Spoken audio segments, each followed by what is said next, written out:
En el siguiente video trataremos la temática acerca de nuestra opinión sobre Velasco y su reforma agraria en el Perú.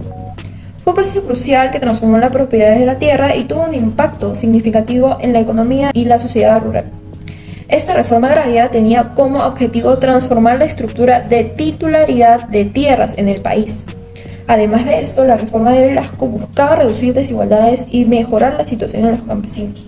Según Eguren, la reforma agraria resultó radical en términos de distribución de tierras, pero esa no fue una condición suficiente para lograr el desarrollo rural.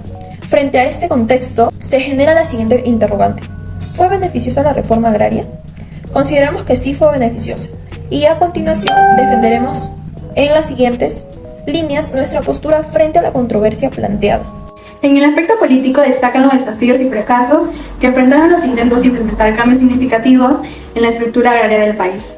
A lo largo de más de 2 décadas hubo numerosos debates, decretos y leyes destinados a la redistribución de tierras, pero esos esfuerzos lograron pocos resultados tangibles. Chirinos Almanza, en 1975, menciona que durante el gobierno de Odría en los años 40 se inició un primer intento formal, permitiendo así al Estado explorar tierras no trabajadas, pero no se implementaron medidas efectivas para transformar esta situación. Por otra parte, Manuel Prado, una vez elegido presidente, creó la Comisión de Reforma Agraria y Vivienda, pero en su composición incluía a representantes de grandes tierras y a empresas agrícolas, lo que limitó los cambios significativos. Fernando Belaúnde Terry, candidato y luego presidente, fue que se comprometió a impulsar una reforma agraria integral. Pero al tomar el poder en 1963, la presión campesina lo llevó a promulgar la Ley de Reforma Agraria en 1964. Sin embargo, esta ley generó mucha controversia, especialmente sobre las haciendas azucareras de la costa y los métodos de compensación. A pesar de la intención de Belaúnde, los cambios implementados no fueron suficientes para satisfacer las demandas, creando así insatisfacción y frustración. Todo esto cambió con la Ley 1771-6 del Gobierno Revolucionario de la Fuerza Armada, liderado por Juan Velasco Alvarado el 24 de junio de 1969, que se presentó como una solución integral, profundamente pensada y basada en los errores de intentos anteriores. Entonces, decimos que la historia de la reforma agraria en el Perú refleja un prolongado conflicto entre la necesidad de cambios estructurales en la tenencia de tierras y la resistencia de los grupos de poder.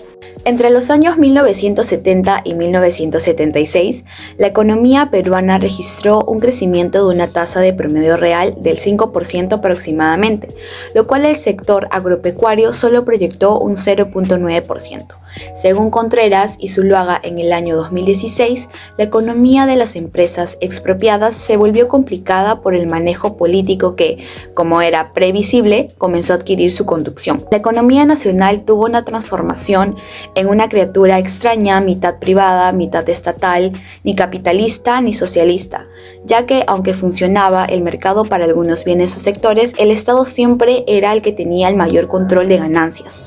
Estos eran los bienes exportables y algunos considerados para la marcha general de la producción, como el agua potable, la electricidad, combustibles e hidrocarburos.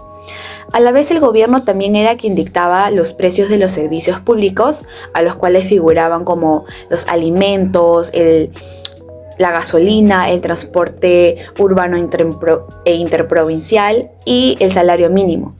A la vez también se controlaba el precio de alquiler de viviendas y los medicamentos básicos.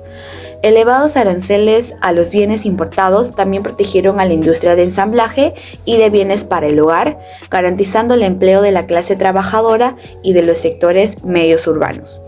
Por ende, debemos saber que los grandes sacrificios vienen por parte de los trabajadores rurales, ya que cuyos bienes se vendían a precios muy bajos eran controlados por las autoridades. En la reforma agraria de Alvarado, entre 1969 y 1975 aproximadamente, él lo que hizo fue intentar transformar las estructuras sociales y económicas, más que todo en el ámbito rural. Ese proceso tuvo como objetivo principal redistribuir la tierra entre los campesinos de una manera equitativa y también promover su participación en la economía nacional. Según Euren, en 2006 la reforma agraria se llevó a cabo principalmente en las zonas costeras y en las montañas del país, ya que estas zonas estas regiones contaban con más población rural y más terrenos utilizados para la ganadería y la agricultura. Entre junio de 1969 y junio de 1979 se tomaron legalmente 15.826 grandes terrenos y más de 9 millones de hectáreas de tierra. La mayoría de esta tierra otorgó a alrededor de 370.000 beneficiarios y se expropiaron tanto grandes haciendas como pequeñas propiedades. La clase de terratenientes perdió su estatus social y económico.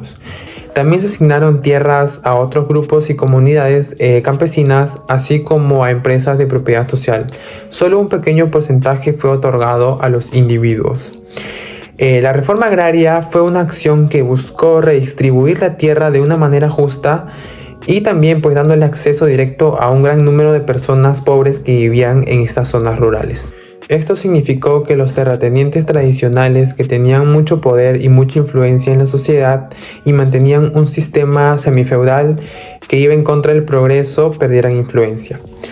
También esto puso fin a las relaciones de servidumbre que habían en estas zonas rurales y afectaban a miles y cientos de campesinos. En conclusión, la reforma agraria de Juan Velasco Alvarado en el Perú representó un esfuerzo audaz y radical para transformar las estructuras agrarias y sociales del país. En un contexto de profundas desigualdades y concentración de la propiedad de la tierra, la reforma lo que buscó es retribuir las tierras y empoderar a los campesinos y a las comunidades indígenas, quienes habían sido históricamente marginados. Estos impactos fueron muy significativos. La redistribución de las tierras ayudó a reducir la concentración de la propiedad, promoviendo una mayor equidad en el acceso de los recursos rurales. El empoderamiento de los campesinos y la creación de cooperativas agrícolas fomentaron un sentido de autonomía y responsabilidad, fortaleciendo la identidad y la solidaridad campesina. Contribuyó a mejorar las condiciones de vida en las zonas rurales, reduciendo tensiones sociales y promoviendo una mayor estabilidad. El legado de la reforma agraria de Velasco Alvarado es innegable. La reforma marcó un punto significativo en nuestra historia, promoviendo principios de justicia social y equidad para la política agraria y el desarrollo rural.